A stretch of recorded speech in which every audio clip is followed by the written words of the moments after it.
Madame, monsieur, bonjour. Merci de nous rejoindre à la une de l'actualité. Ce rapport de Afreximbank qui qualifie l'Algérie de remarquable exception africaine en matière de gestion de la dette. On y revient avec plus de détails dans un instant.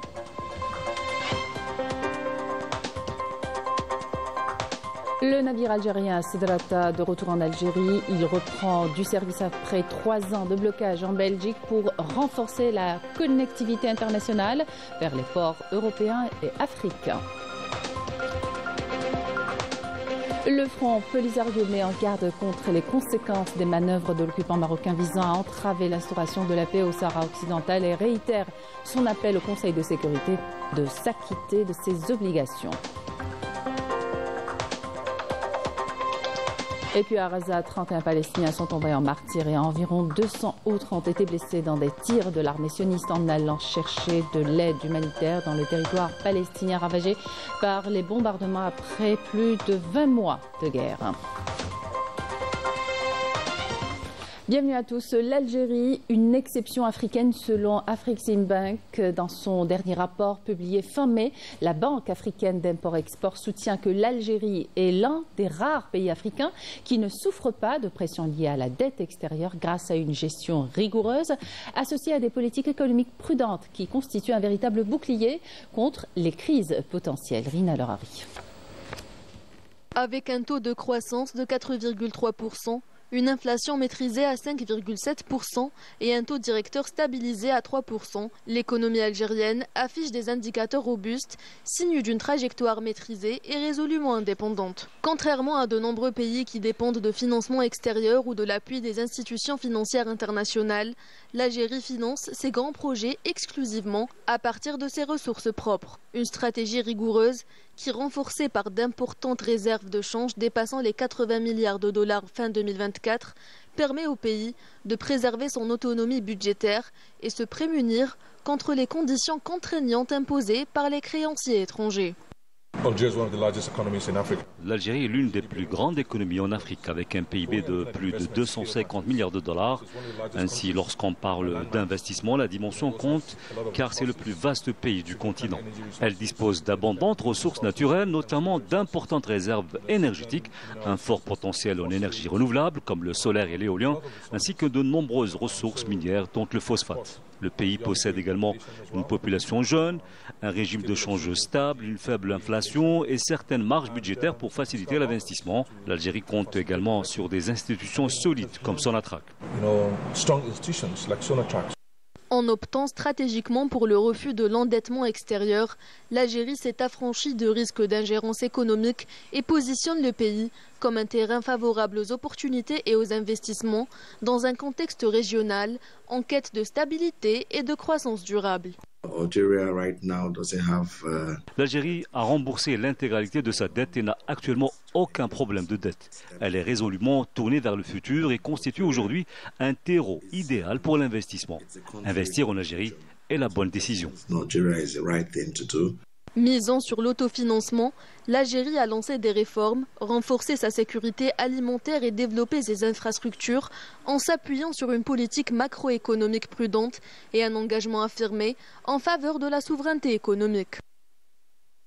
Énergie, le ministre d'État, ministre des Énergies, des Mines et des Énergies renouvelables, Mohamed Arkab, a reçu hier à Alger le directeur exécutif de l'Africa Finance Corporation, avec qui il a examiné les voies d'appui au projet algérien dans les domaines de l'énergie et des mines dans le pays et à l'international. Les deux parties ont discuté des opportunités d'investissement et de partenariat mettant l'accent sur les grands projets dans les domaines de la pétrochimie, des énergies renouvelables et de l'interconnexion électrique régionale et africaine. Le secrétaire d'État auprès du ministre des Affaires étrangères chargé de la communauté nationale à l'étranger, Sofiane Chaïb, a présidé par visioconférence une réunion de coordination avec les chefs de poste consulaires à travers l'Europe et les Amériques. La réunion a été consacrée à l'évaluation d'état d'avancement des préparatifs en cours pour assurer l'accueil dans les meilleures conditions des membres de la communauté nationale résidant à l'étranger pendant la saison estivale en cours. La réunion a été également l'occasion de relever la réponse réponse positive aux mesures approuvées par les plus hautes autorités du pays au profit des Algériens établis à l'étranger, notamment celles relatives à la facilitation des procédures d'entrée sur le territoire national. Le navire marchand de la flotte maritime algérienne, le Sedrata, vient de reprendre son activité après plusieurs années d'immobilisation à Anvers en Belgique. Cette relance, pilotée par le ministère des Transports, s'inscrit dans un plan global de réhabilitation et de renforcement de la flotte logistique nationale. Yanis Belkacem. Après 3 ans d'immobilisation au port d'Anvers en Belgique, le navire algérien Sedrata accoste enfin au port commercial d'Alger. 3 ans de blocage causés par des contraintes techniques et administratives désormais résolues grâce à une coordination étroite entre les ministres des Transports et celui des Affaires étrangères. Ce navire a été récupéré dans le cadre d'une maintenance de routine. Demain, un autre navire arrivera au port de Jijel. Un autre navire est encore attendu d'ici le mois de juillet, ce qui permettra de compléter la flotte. Il s'agit de la récupération du navire, mais aussi de plusieurs conteneurs algériens restés à l'abandon pendant une longue période à l'étranger, dans un port où les navires algériens ne faisaient plus escale. Même les compagnies maritimes étrangères refusaient de les acheminer. Ce retour signe le renforcement du pavillon national avec un navire entièrement dédié au commerce extérieur. Il viendra soutenir les exportations et ouvrir de nouvelles lignes maritimes vers l'Europe, l'Afrique de l'Ouest, l'Asie et l'Amérique latine. Ce développement contribuera au renforcement des capacités de notre flotte nationale et lui apportera une nouvelle dynamique que nous préparons avec nos compétences techniques hautement qualifiées. Actuellement, nous exploitons une ligne active vers le continent africain, notamment vers la Mauritanie et le Cameroun. Par ailleurs, nous œuvrons à l'ouverture de nouvelles lignes à destination de la Slovénie.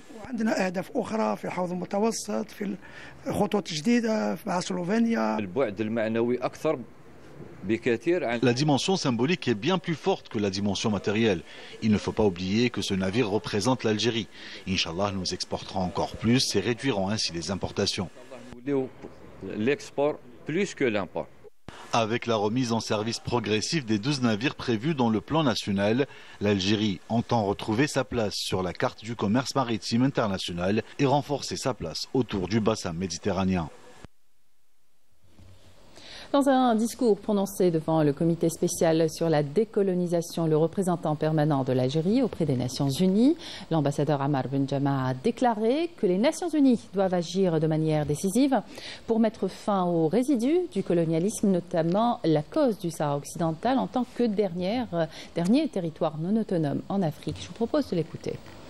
Mon pays, l'Algérie, qui a terriblement souffert de la colonisation, mon pays soutient résolument les causes justes et réaffirme que l'ONU doit agir avec détermination pour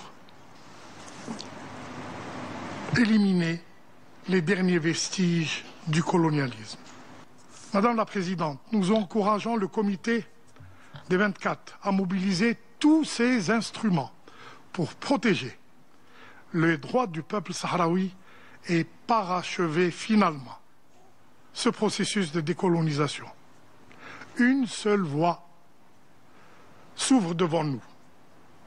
La reprise immédiate des négociations directes et substantielles entre le Maroc et le Front Polisario pour une solution juste et durable garantissant l'autodétermination du peuple du Sahara occidental. Et de son côté, le membre de la mission permanente de l'Algérie auprès des Nations Unies, Toufiq El-Aïd Koudri, a affirmé que l'intervention de la délégation marocaine n'est qu'une tentative de distorsion de l'histoire et de diplomatie transactionnelle. On l'écoute. L'intervention de la délégation marocaine confirme une fois de plus ce que nous avions déjà affirmé, à savoir qu'il s'agit de tentatives de déformation et de réécriture de l'histoire, de politique du fait accompli et de diplomatie transactionnelle. La délégation marocaine ne peut nier la déclaration de leur roi en septembre 1983 lors de la session ordinaire de l'Assemblée générale et qui a affirmé, je cite, « Le Maroc veut vous dire qu'il souhaite organiser un référendum ». Des années plus tard, en 1988, le Maroc a approuvé et ratifié le plan de règlement des Nations Unies dont l'objectif principal était d'organiser un référendum libre et indépendant. Un engagement que le Maroc a oublié. Nous tenons enfin à rappeler aux représentants de la délégation marocaine le contenu de la déclaration commune publiée en 1988 à propos du rétablissement des relations diplomatiques entre Alger et Rabat. Le Maroc s'était engagé à soutenir une solution juste et durable à la question sahraoui. Tous ces engagements ont été légués au fil du temps aux oubliettes.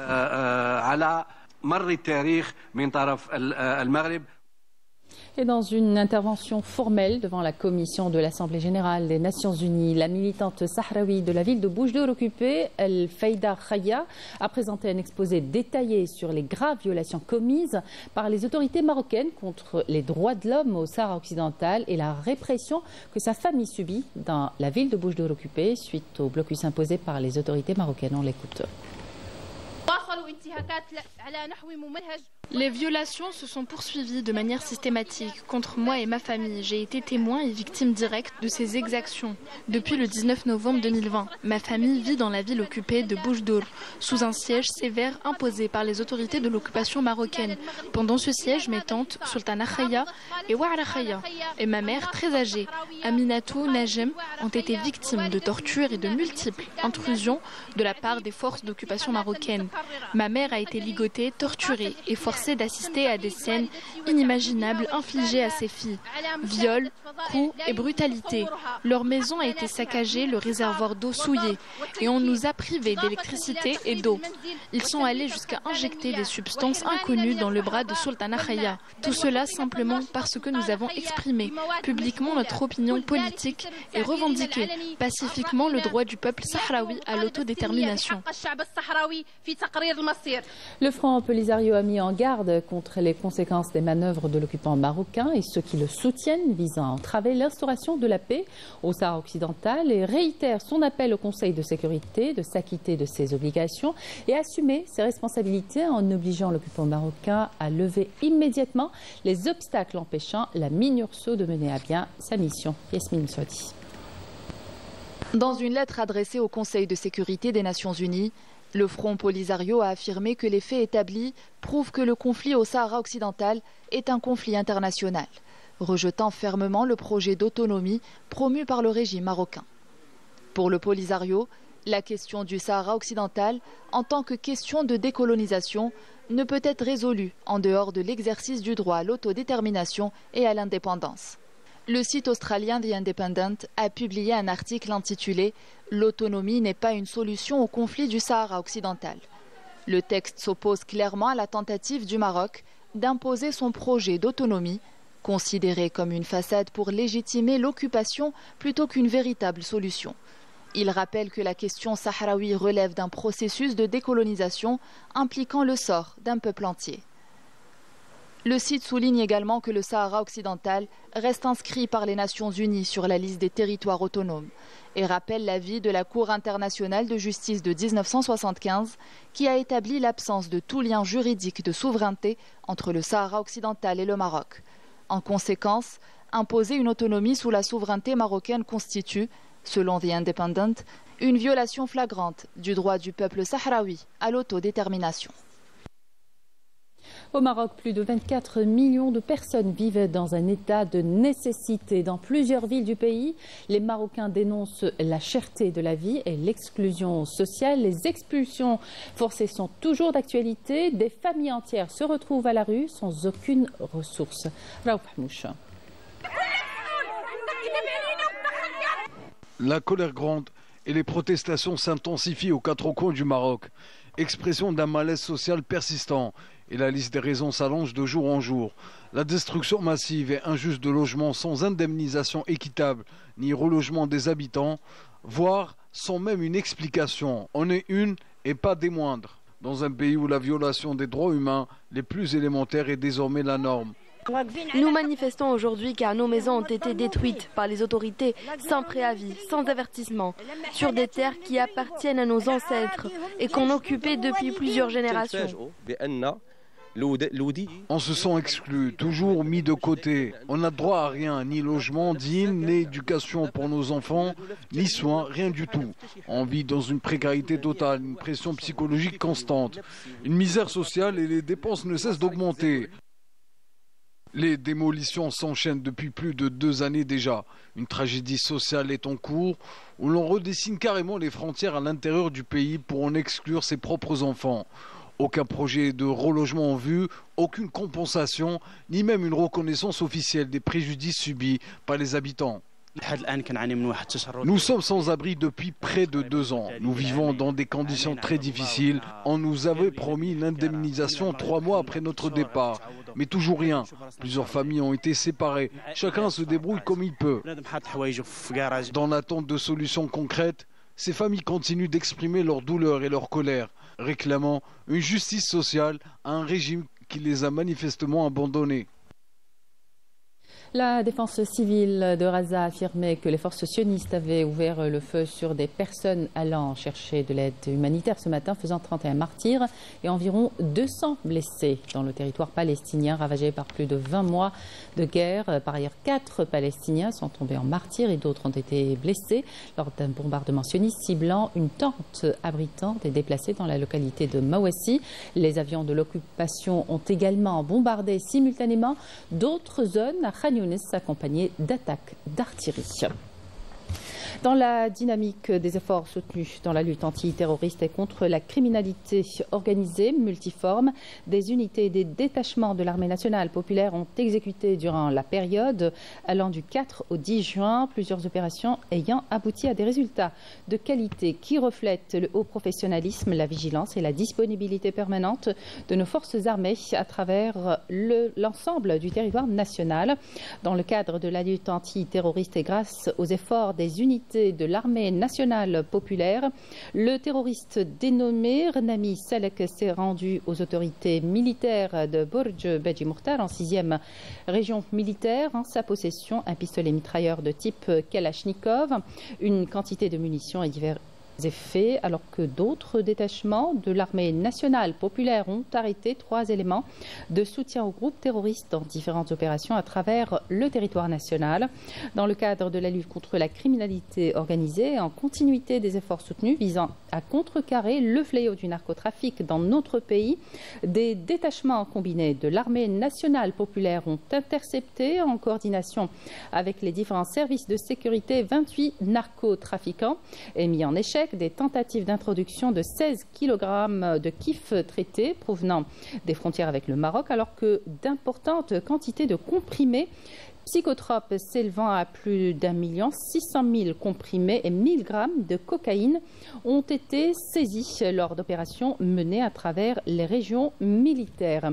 À Tamanrasset, Burj Beji Mourtar, Insalah et Ingezem, des détachements de l'armée nationale populaire ont arrêté 60 individus et saisi 25 véhicules, 42 groupes électrogènes, 43 marteaux-piqueurs ainsi que des quantités de mélange d'or brut et de pierres, d'explosifs, d'outils de détonation et d'équipements utilisés dans des opérations d'orpaillage illicite. De même, 12 autres individus ont été arrêtés et un pistolet automatique et 3 fusils de chasse et plus de 13 600 litres de carburant ont été saisis lors de différentes opérations. Par ailleurs, des gardes-côtes ont mis en échec sur les côtes nationales des tentatives d'émigration clandestine et procédé au sauvetage de 205 individus à bord d'embarcations de construction artisanale, alors que 206 immigrants clandestins de différentes nationalités ont été arrêtés à travers le territoire national. Une page d'histoire pour terminer. Il y a 63 ans, un incendie a été perpétré au niveau de la bibliothèque universitaire de la faculté d'Alger par l'organisation de l'armée secrète avec la complicité des autorités coloniales. Un crime contre la pensée et l'humanité et une tentative vaine de priver priver le peuple algérien de sa mémoire et de sa culture. La bibliothèque abritait une collection précieuse de documents et d'ouvrages. Walid Yousfi. Une journée d'horreur gravée dans les mémoires. Ce jour-là, un certain 7 juin 1962, un crime culturel a été perpétré par l'organisation armée secrète avec la complicité des forces coloniales. Moins d'un mois avant la proclamation de l'indépendance, une attaque à la bombe a ciblé la bibliothèque universitaire de la faculté d'Alger, provoquant un incendie d'une rare violence, emportant les 2/3 du patrimoine documentaire de la bibliothèque et saccageant les laboratoires des sciences et 2 amphithéâtres. Aujourd'hui, enseignants, chercheurs et étudiants se sont retrouvés pour commémorer ce crime qui visait la richesse culturelle et scientifique de l'une des plus anciennes et des plus importantes bibliothèques dans le monde arabe et en Afrique. Ils ont mis 3 bombes de phosphore à l'enceinte de la bibliothèque avec une connivence certaine des pouvoirs en place. Ensuite, des bouteilles d'essence un peu partout dans la bibliothèque. Et à midi, 27 minutes, le feu et l'incendie se déclencha en mouvement que l'OAS avait fait à l'intérieur de la bibliothèque. Ils n'ont pas seulement incendié, même les pompiers qui sont venus 3 jours après l'incendie, sont venus 3 jours à pied, au lieu d'orienter leurs lances pour éteindre le feu, ils ont orienté leurs lances pour détruire encore les ouvrages qui n'ont pas été incendiés. Près de 400 000 ouvrages et manuscrits inestimables sont partis en fumée, dont des livres, des thèses de doctorat et des documents rares. C'est une journée exceptionnelle que l'on organise chaque année pour montrer au peuple, à nos jeunes, que le colonisateur, il n'a pas seulement massacré les populations, mais il a voulu détruire, anéantir, effacer notre histoire, nos archives, notre mémoire, qui est en incendiant la bibliothèque de l'unique université d'Alger. Ce jour-là, c'est bien plus que des livres qui ont brûlé, c'est un pan entier du patrimoine intellectuel national qui s'est consumé dans les flammes. Depuis le 7 juin a été décrétée journée nationale du livre et de la bibliothèque. Et c'est la fin de cette édition. Merci de votre attention. Excellente suite du programme sur Canal Algérie.